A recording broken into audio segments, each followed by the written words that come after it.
1944.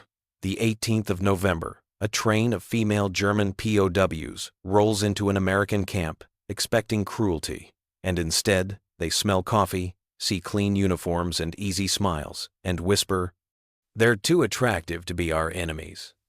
By nightfall, they're eating ice cream under bright electric lights as a Coca-Cola truck rattles past the fence, and the first crack split everything they were taught. What did they witness in captivity that shattered propaganda and made them question who the enemy really was? Late 1944. The air is cold and thin, and the war is almost over but not yet done. A gray train car rattles west with young German women taken in France. They were told America is cruel and lazy and that prisoners are starved and shamed. Anneliese, 22, worked signals for the Luftwaffe in Dresden. She trusts codes and neat forms. Frida, 27, was a nurse's aide who keeps a small notebook for facts and hope. Through the window they see pine trees, white barns, and a tall water tower, not ruins. The car smells of wool coats and coal smoke, and their bellies ache. Back home, streets were rubble. Bread thin like paper, meat rare, radios hissed, trucks stalled, and fuel was gone. Law meant fear there. Boots on stairs, posters that shouted, reports on neighbors. Now the train slows into a small American town. After 4 days and 3 nights, the wheels squeal, and the women step down in stiff shoes. They smell coffee and hear a bell ring twice, clear as glass. 4 military police wait. Lieutenant Carter checks a clipboard and a watch and speaks in plain words. Rows of 5. No running, no shouting, no leaving the fence. They march 150 steps to a camp of wooden barracks, a mess hall, and a small clinic. A fence 12 feet high rings the yard with 3 watchtowers and slow searchlights. A sign lists hours. Roll call 6 and 18. Lights out, 21:30. Mail on Wednesdays. The women receive blankets, tin cups, and slips with numbers. The mess smells like soap and warm bread. A cook stirs a steel pot with a long wooden paddle. A timer ticks. A thermometer reads 190. An urn holds 10 gallons of coffee. Anneliese notes each label and clock. Back there, nights were sirens and dark stairs. Here, bulbs hum and do not flicker. Frida writes, "Butter has a smell," then tucks the note away. At 18, the bell rings again. The line forms in 5 minutes, checked twice, and dismissed. Some women whisper the guards look too clean, even handsome, to be enemies. Outside the fence, a Coca-Cola truck rumbles along the road. Red paint under late Sunday. Anneliese sees a second sign across the road and frowns. It says whites only in tall black letters, and the words sit like a stone she cannot lift. By the depot, a thin man with a small black book watches the camp and writes. When an MP turns, he slips the book into his coat and walks away. The soft wind moves the pine tips, and the searchlights turn slow circles. The barracks smell of wood and wool. Someone prays. Anneliese folds her blanket and stares at the beams as the light clicks off at 21:30. Rules feel heavy and also safe. Between the coffee, the clean boots, the bright truck, the strange sign, and the man with the book, a small unease grows, and no one knows what it means yet. Morning comes with pale sky and steam from the mess hall vents. The bell rings at 6, and the line forms 5 across, cups in hand. Inside the kitchen, the air is warm and sweet. Thermometers clip to the rims, and timer hands march in circles. A cook lifts a lid, and white fog rises. He smiles and says, "Ice cream, ladies," and uses a steel scoop to drop smooth half-moons into bowls. Anneliese stares at the cold curve. Back home, milk was a rumor. Here it is a thing she can taste. After breakfast, they read the workboard.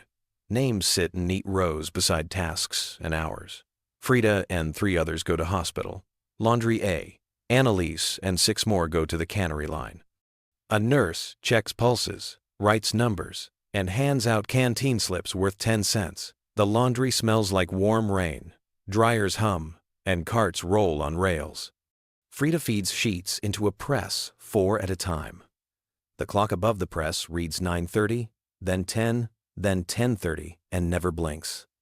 At the cannery, Peaches slide down a slide, skin soft as a cheek. A foreman points to a chart with times, weights, and safety rules. Goggles on, gloves on, hair up. Annalise sorts fruit by color and bruise. Each crate holds 20 pounds. Each hour a whistle chirps, and the line rests 5 minutes. She remembers field kitchens back home. One knife for all jobs, one pot for soup and hope. Here each tool has a hook and a label, and it returns to the same place. Near noon, a brown truck backs to the fence. Glass clinks. A GI pops a cap and it hisses. The driver passes 2 bottles to the cook through the gate for the staff. He shrugs when the women stare and says, "Plenty more down the road." Annalise wonders how a road can hold plenty. After work, the women visit the camp library. The shelves hold German books. A chaplain lets them borrow 2 at a time. A nurse kneels to fix a prisoner's broken lace and ties it twice. The act is small and feels large. Once a week, a supervised errand passes the town theater. The same sign sits over one door, whites only. A second door holds another sign, colored. A black soldier in uniform laughs with a white GI as they share a joke and wave at the truck. Frida tries to fit the 2 doors into one world. That night, the mess serves plain meatloaf and small cups of strawberry ice cream. The spoon rings the bowl like a bell. Annalise thinks of the thin man with the small black book at the depot. He had watched deliveries and counted crates. Plenty, she thinks, is not an accident, but a habit. She lies in her bunk, hears the steady breath of dryers and the soft tick of timers, and the war in her head grows quiet, then asks new questions. Thanksgiving comes with cold sun and a thin skin of ice on the camp troughs. The bell rings at 12, not the usual time, and mess smells like butter and sage. A long table waits with turkey, potatoes, gravy in a silver boat, green beans bright as summer, and 2 pies cooling on racks. He says, "Rules are rules.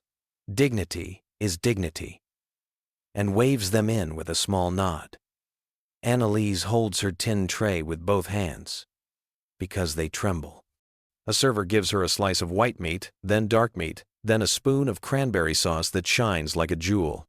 Frida leans close and breathes. It smells like a home I do not know. After the meal, Annalise reports to the infirmary. A thin Italian prisoner coughs under a gray blanket. An American doctor checks his chest with a cool disc and says, "Breathe." Then waits without rush. He turns to Annalise and says, "Hold the glass, please," in careful German. The doctor writes notes in a neat hand and thanks her the way one thanks a partner, not a captive. Later, a nurse gives her a knitted scarf sent by local women and says, "Cold night coming." In the evening, the chaplain opens the small library and lights a small candle in the window. He reads a psalm in English, then in German. Frida copies a line into her notebook. Power that feeds is stronger than power that frightens. She adds a date and draws a tiny star. They watch a newsreel in Rec Hall. It shows smoke over cities they know, then faces of freed prisoners with eyes like doors opening. The film ends with a cartoon and a bright song, and the mix feels strange and real. Walking back to barracks, Annalise sees the searchlight sweep and thinks not of fences, but of clocks, shelves, and hands that wash before they serve. She hears the steady dryer and understands that order can be a promise. She writes in her own small book, "I was taught to measure power by tanks. Today I measured it by a warm plate and a steady voice." Plenty, she sees now, is made by habit and care, and it does not happen by accident. Frida folds the scarf and whispers, "Beauty is policy." Annalise smiles, thin and real, and feels a door open inside her. She remembers nights and cellars and bread like paper. She holds both sets of pictures at once and lets them argue in her head. The hum of the bulbs and the far dryer beat like a slow drum.